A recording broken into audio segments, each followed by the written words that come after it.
Hello everyone, welcome to my video for today. And my name is Abdul Karim. I am the third semester student of Al Wasliyah University for English Education Study Program. So today I would like to talk about sosiolinguistic. It's introducing. It's the assignment from this lecture, and first of all this presentation will be delivered during 20 minutes, and it's only basic of sociolinguistics according to what I have seen on internet and many sources from ebook and journals. Well, before talking about the sociolinguistic, we talk about the unique fact that there are 5,000 to 7,000 languages in the world. So it consists of 146 language family in the world and spoken more than 8 billion people in the world. So what's the relation between our subject today and also this fact? Well, yes, our subject is talking about the sociolinguistic. So we talk about language in sociolinguistic approach. What that means, first, sociolinguistic is the study of language. That's the first thing. It's applied linguistic, but this not only study about language, it's related to social factors, including differences in region, class, occupational, dialects, gender, and bilingualism. So many social factors which affecting someone's language. So we know that sociolinguistic is a very interesting topic because the relation is not only talking about the language, but talking about the society as the subject and the object of this lecture. So I will say it in a nutshell, sociolinguistics is the study of variations of language. So many languages in the world consist of different dialects, accents, and different a new branch of the language. So sociolinguistics is talking about the variations of the languages and focuses on language and examines how social factors affect language. Social factors can be a lot of meaning. It can be social class, it can be culture, it can be maybe religion, belief, and also can be maybe sexual orientation also affecting the language. So many factors affecting the variation of language. So what will you talk about the relationship between language and society? So let's talk a little bit here. We can imagine that our world is made up of many societies. We can see a lot of indigenous tribe. We can see a lot of people with different ethnicity, genders, and also thought, geographic, demographic. So our world consists with a lot of ingredients if we can compare it to the food. And each society has unique identity. Its society, its social life, they have unique identity. And also way of life. So like we can say it's culture, they have different culture, cuisine, art, music, and definitely language.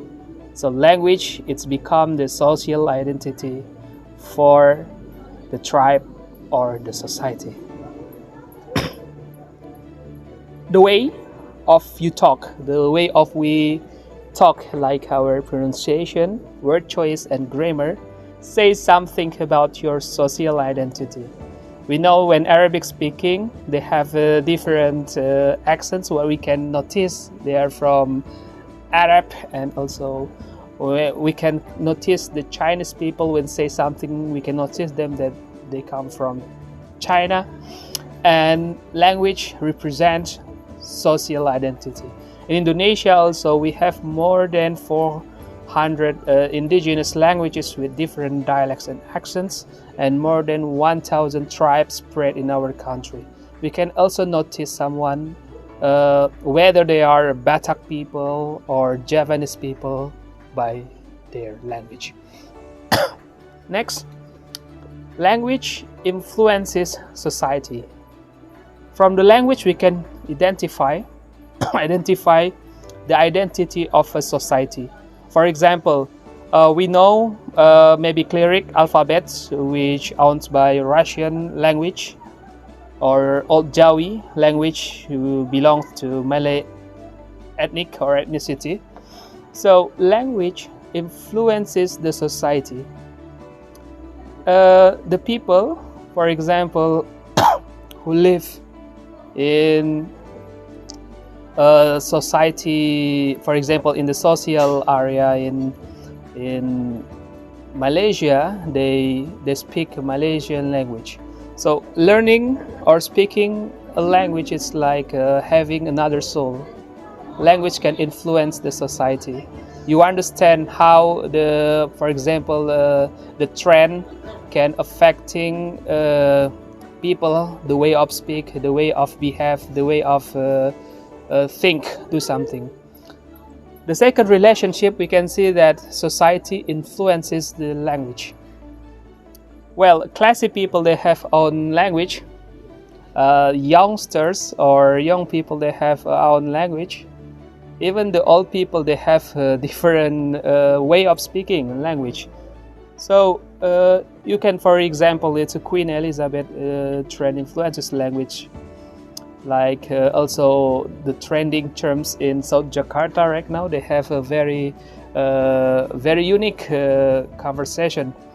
So society can be influencing a language. It depends on which society dominated. So what we can see right now, how particular society can change the language. Another fact that language shapes social interactions, and social interaction shape language. Language is a tool for interacting with other humans. So language cannot be separated with society. It's a part of civilization of human being. Since long time ago, the big difference between human and animals about how human can speak and organize their language. So that relation between how society affecting language, how language can affecting society, we call it reciprocal relationship. So reciprocal relationship is a very unique relationship between language and society. So what is the nature or characters of language? We can see that first, language has requirements. A language, it must have system or rules, grammatical, right? And also sounds of system, phonetic articulations, and also pronunciation, vocabularies. It's a must. Why a language called a language? Also symbol. It's for writing systems. So the second one, language is arbitrary. Language is not have a unique. Cannot unify the standard. Language has different standards between a language to another language. They have own set system with difference and unique from other languages. So language is, they have like own house in every type of language. The next one is language is primary oral. Language is primary oral, used for communication. It can be tested by oral communication. Even there is a sign language, but also a language technically primary can be used as the oral communication. Number 4, the next one, language is composed of symbols. Symbol is not only about letter, but also another form of types communications like gesture or body language. We know that there is sign language, and also there is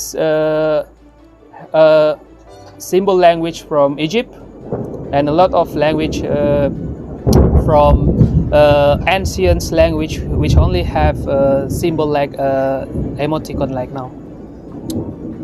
And language as a human activity.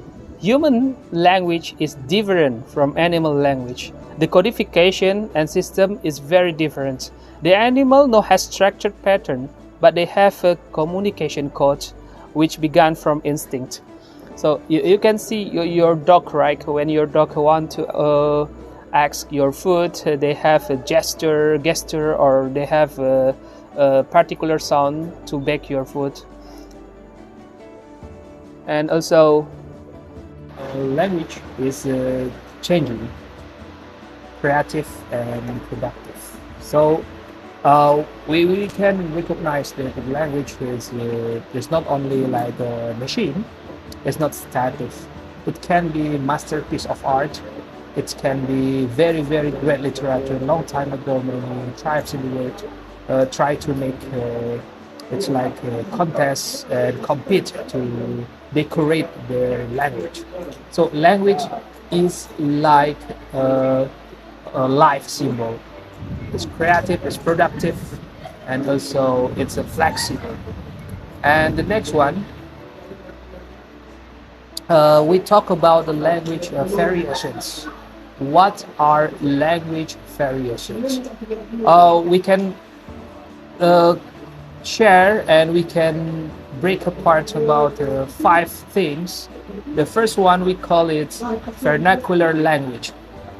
Vernacular language is a language refers to a language or dialects that is spoken by people that inhabiting a particular country and region. So like we can see in many tribal language, maybe in Sumatra we have Mentawai tribe, and in Amazon, very deep remote area in Amazon, we have Amazon tribe also. And also normally vernacular language, they don't have advanced system like a standard language. So it's very simple, normally used for tribal language. And the big case we can find is in West Papua province, Indonesia. It's a small, not really big island like Australia, but Papua, West Papua, they have more than 400 languages. It's a vernacular language. So they only spoken in maybe a particular area, district, region, or smaller region of the country. And the next one is standard language. Standard language, it's the variety, the dialect. They have very, very more advanced standards. A language variety, it's undergone substantial and codification of grammar usage. Although occasionally the term refers to the entirely a language that includes a standardized form as one and its variety. So standard language is more sophisticated. Normally there is a department who make like standardization of the language and also talk in school and spoken widely in a nation or country. It's like Oxford English or AYD in our language as Indonesian language. So the next one is lingua franca. Lingua franca is also known as bridge language, common language, trade language, auxiliary language, vehicular language, or link language. Lingua franca is used when a lot of people with different language or native language, they try to join together, they meet together, and also they want a language can be spoken as the mediator of the language. I can say communication between groups of people who do not share native language or dialects. It's particularly when it's the third language that is distinct from both of speakers and native language. So lingua franca is the connecting language. We can see for UN, United Nations, they have six